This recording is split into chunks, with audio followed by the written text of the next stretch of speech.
manipulation of social media that's going on. They're incrementally turning it up. More and more restrictions, more and more squeezing, more and more censoring. When you hear Zuckerberg talk about it, he talks about, don't worry, I'm going to dial back the nationalist. Well, you know what? Let's dial them back. But what's really going on with the people that run D.C.? What's really happening? What's their ultimate end game? Where are they really going? I'm going to ask Mark that question in a moment. Mark, what do you think the end game, the bottom of the rabbit hole, where is this going?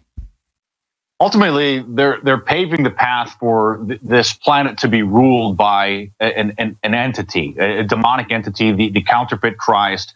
So I believe it's quite obvious if you've been following this for any amount of time. They're destroying the very fabric of the human race, the fabric of the family, the knowledge base, the common sense, trying to. This is how aliens masquerading as humans would hit us.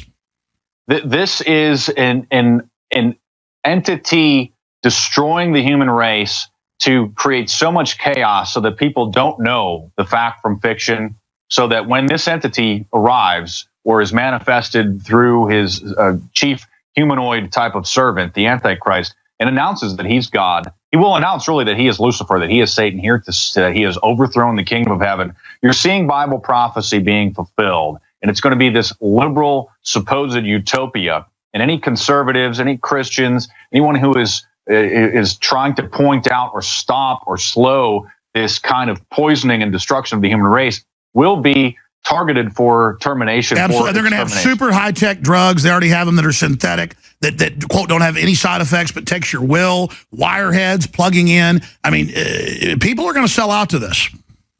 You're already seeing the viciousness and the hatred towards Christians, towards people who believe in God, towards conservatives. We can get into the social media manipulation in a minute, but the ultimate end game is to destroy the very foundation of knowledge and reality amongst the human race. Yes. In order to pave the path for this counterfeit Christ, the global Messiah, who will declare that he is Satan and has overthrown the evil, tyrannical Yahweh God. And he will announce that this is the new heaven and the new earth, and that anyone who's trying to stop him needs to be exterminated. How did China get 97% of rare earth minerals in the world? How is the United States or nobody else even trying to get rare earth minerals when it's what goes in the smartphones, the computers? Trillions is made a year. How did we just give them the global market in that? That's crazy. Well, what a lot of people don't know, Afghanistan. Now, Afghanistan's a place we can go in because, you know, you have Pakistan and you have nuclear weapons, a lot of things going on there. But we go into Afghanistan, we're fighting, you know, tremendous mountains and ridges. We're fighting on one side, and you know who's got their excavators on the other side? China, taking out all the minerals. You know, Afghanistan, nobody knew this. Afghanistan is rich with minerals, not oil, but minerals. Lithium, everything.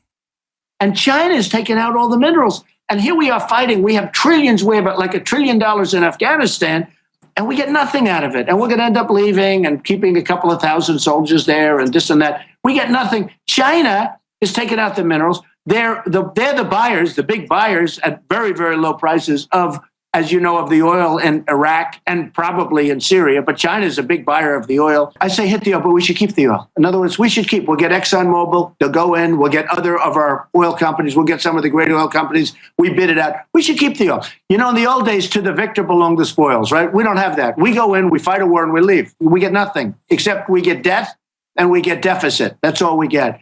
And there are globalists that want to have a world government, a system run by select crony capitalists using socialism at the grassroots to make people dependent.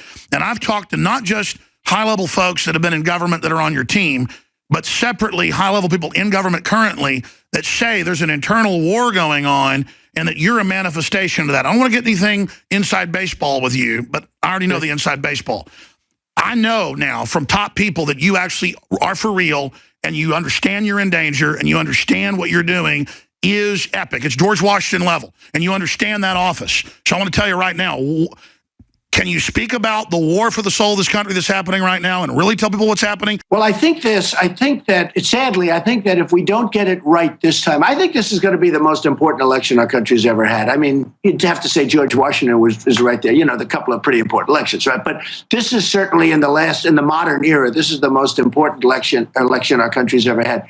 If we don't get it right, if we put another one of these people in, like Hillary, I mean, she's so corrupt. She is so corrupt, and she shouldn't even be allowed to run. And frankly, her greatest legacy, she was a horrible Secretary of State.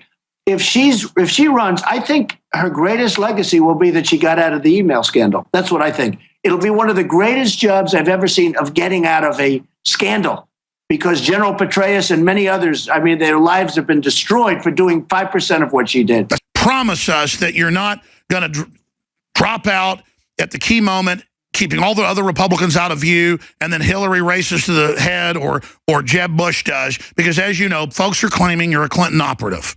You know, I've never heard that. I heard it actually a few months ago, but I've hit her harder than anybody times 10. But over the years, I've given to Democrats, I've given to Republicans, I've given to everybody because I had an obligation. I was a businessman.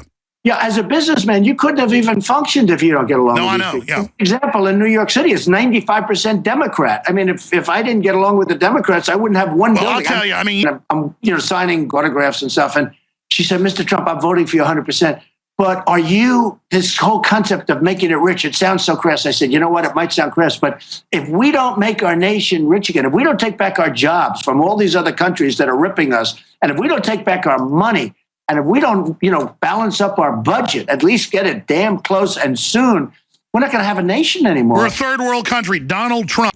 Did you know that only 6 corporations control 90% of what millions of Americans see, hear, and read every single day?